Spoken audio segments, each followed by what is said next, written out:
बड़े ध्यान से आप सुनिए।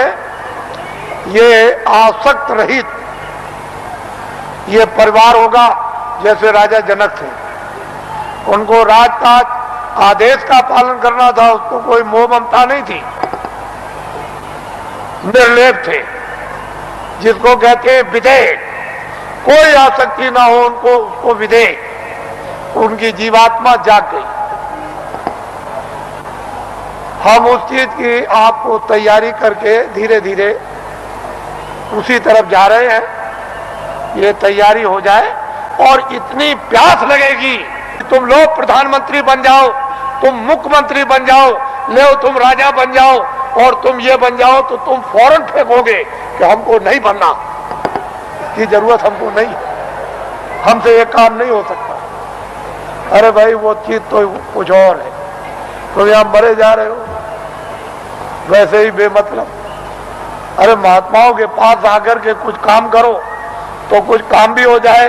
महात्माओं के आदेश का पालन करो, दुनिया सब समझ में आ जाए, गृहस्थ आश्रम भी, समाज भी और देश भी समझ में आ जाए और तुम सब लोग निर्लेप रहो और शरीर का, परिवार का, सब तरह का क्षणिक सुख भी ले लो और आत्मा को जगा करके सच्चा आनंद प्राप्त कर लो। असली काम क्यों नहीं, नकली में फंसे फंसे फंसे फंसे।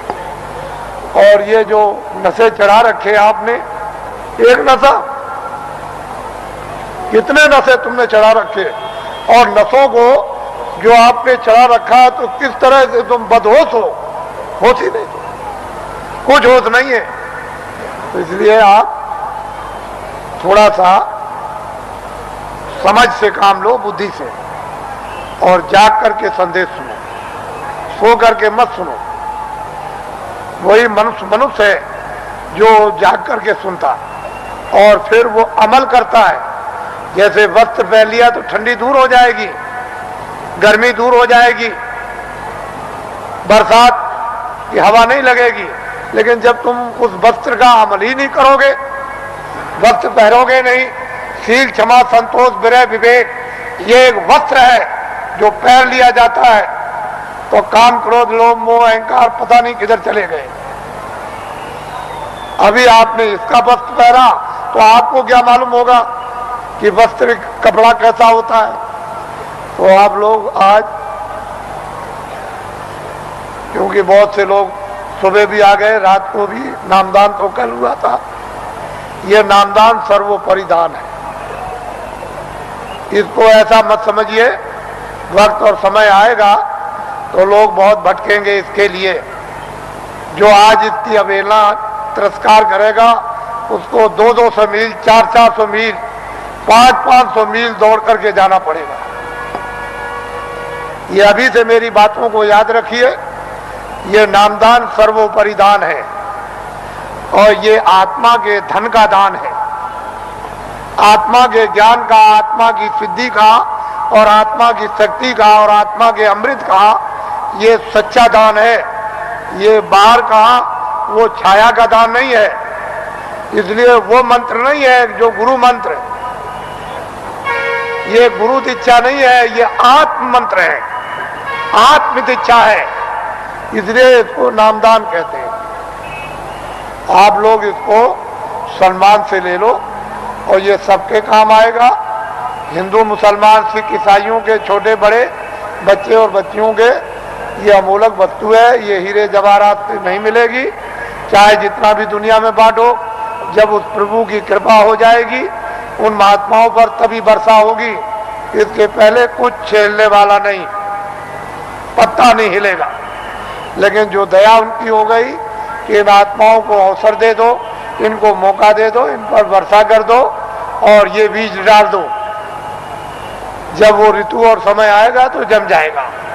महात्मा फकीरों की मेहनत व्यर्थ नहीं जाती। तो मैं आदेश का पालन कर रहा हूं और ये सर्वोपरि आत्मदान आपको दे रहा हूं, उसको आप सम्मान से ले लो। और 2 मिनट, 4 मिनट, 5 मिनट, 1 मिनट, आधे मिनट मनुष्य दरवाजे पर, मनुष्य आत्म दरवाजे पर बैठकर आप जिस तरह से बताया जाए उस तरह से आप भजन करो। यहीं पर अगर दरवाजे पर बैठ करके आपने भजन कर लिया तो रिद्धियों सिद्धियों का सबका भंडार उदय हो जाएगा। यही से सब चीजें मिलने लगेंगी। लेकिन दरवाजा नहीं मिला और वहां बैठ करके भजन नहीं किया तो कुछ मिलने वाला नहीं है। वैसे ही खाली आए हो, अज्ञान में आए और अंधकार में आए, रोते हुए आए। जब जाने का समय होगा तो ज्ञान रखवा लेगा, देखना रखवा लेगा, सुनना और बोलना रखवा लेगा और एक पीछे से ठोकर मारकर रवाना कर देगा। इसलिए आप लोग संभल करके रहो। हम तो कोई जय गुरुदेव है नहीं। इस किराए के मकान का नाम आपका ही रखा हुआ, जो रखवाया होगा उस समय के पंडितों से, यह नाम तुलसीदास है।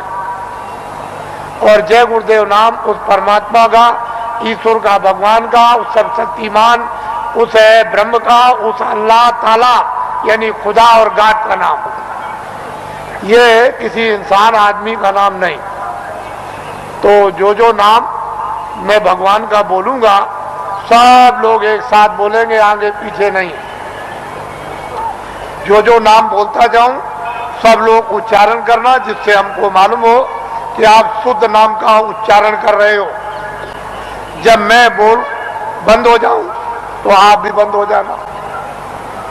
बोलो जय गुरुदेव। और ये आत्माओं का गोपनीय यानी रूहों का गोप,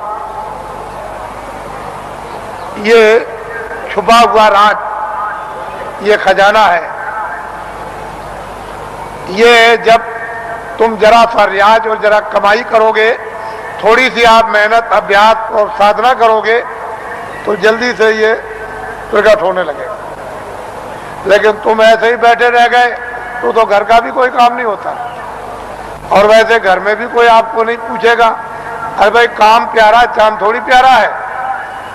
अरे भजन करोगे तब तो तुम प्यारे बनोगे, तब तो तुम्हारी जीवात्मा इस अंधकार से, इस जड़ता से निकलेगी।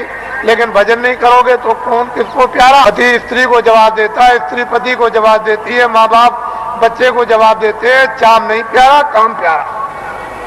अरे बातें प्यारी नहीं है, साधना और भजन और प्यारा है। तो इसलिए थोड़ा तुम भी मेहनत करो, हम भी, दोनों की मेहनत से ये हो जाएगा, काम पूरा हो जाएगा। आज गुरु महाराज का ये उनका पुण्य, जो संकल्प यहाँ छोड़ गए हैं, जो आशीर्वाद और आदेश जो दे गए हैं, ये सब उनकी चीज है। हमारे पास कुछ, उन्हीं का आशीर्वाद, उनकी दी हुई ये दौलत है। और उन्होंने आदेश दिया है कि इस तरह का जब समय आएगा तो बांट देना, वो आपको मिलेगी। उनकी ये स्मृति है, यादगार, कि ये खजाना महापुरुषों ने बांटने के लिए दिया है। ये उनकी यादगार और वो सब चीजें ताजी। गुरु महाराज बड़े सादे थे, बड़े सीधे थे, बहुत सादगी थी, बड़े सीधे थे, बड़े भोले थे, लेकिन जानते सब कुछ थे। कोई चीज उनसे छुपी नहीं, सब कुछ जानते थे। और उन्होंने ये संकल्प, तो उनका ये संकल्प है कि जीवों को बहुत लाभ होगा, रूहानियत का, आध्यात्मिकता का। आगे सब लोग तैयारी करो, भंडार खुलेगा और सब लोग उस भंडार में प्रवेश होंगे और असली खजाने की लूट होगी। लोग लूटेंगे अपनी अपने दामन, अपनी अपनी झोली, नेत्रों की झोली, नेत्रों का दामन, दिव्य नेत्र की झोली और दिव्य नेत्र का दामन फैलाकर, और माल की, अद्भुत माल की, दैविक माल की, वो खजाने की यानी लुटाई होगी। और हीरे जवाहरात ये उस लुटाई के सामने कुछ नहीं है। वो चेतन हीरे, वो अमृत के हीरे ऐसे बरसेंगे जिसको ये सब के सब इस मनुष्य रूपी मंदिर में अपनी आंखों से वो लुटाई होगी कि जो वर्णन में नहीं आएगी। आपको क्या मालूम है कि आकाश से क्या वर्षा हो रही है? तुमने अपना दरवाजा ही बंद कर रखा, तो वर्षा क्या पता चलेगी? अरे दरवाजा तो खोलो, मुंह तो खोलो, तब वर्षा मालूम हो कि कैसी वर्षा हो रही है अखंड। महात्माओं ने जो कुछ भी वर्णन किया है वो कटु सत्य है, उसमें जरा सा भी कोई गुंजाइश नहीं। तो ये उनकी पुण्यतिथि है और उन्हीं के संकल्प का ये आपको प्रसाद। वो तो देने का एक आधार तो चाहिए, तो कोई आधार आपको, जो आधार है वो आपको दिया जाता है कि इसको आप संभाल करके ले जाएंगे। हो सकता है कि साल भर आपको अवसर न मिले, तो इसको आप प्रसाद को संभाल करके रखेंगे और जरूरत पड़ने पर आप इससे काम लेंगे। अपनी व्याधियों में, परेशानियों में कभी कभी ऐसा भी होता है कि हे मालिक, हमको कुछ नहीं चाहिए, जितने दुख हमारे कर्मों के हों वो जल्दी से जल्दी हमको दे दीजिए, लेकिन प्रार्थना यह है कि बर्दाश्त जरूर दीजिएगा और हमको आत्मधन लुटा दीजिए।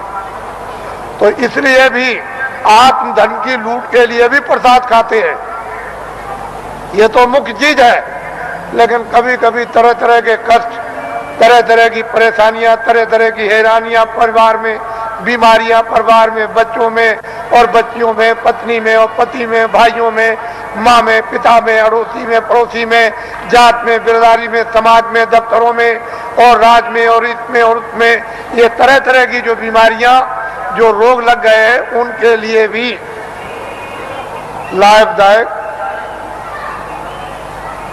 लेकिन यह है कि अनुचित उपयोग करोगे तो लाभ नहीं होगा, उचित उपयोग करोगे तो लाभ हो जाएगा। गुरुदेव।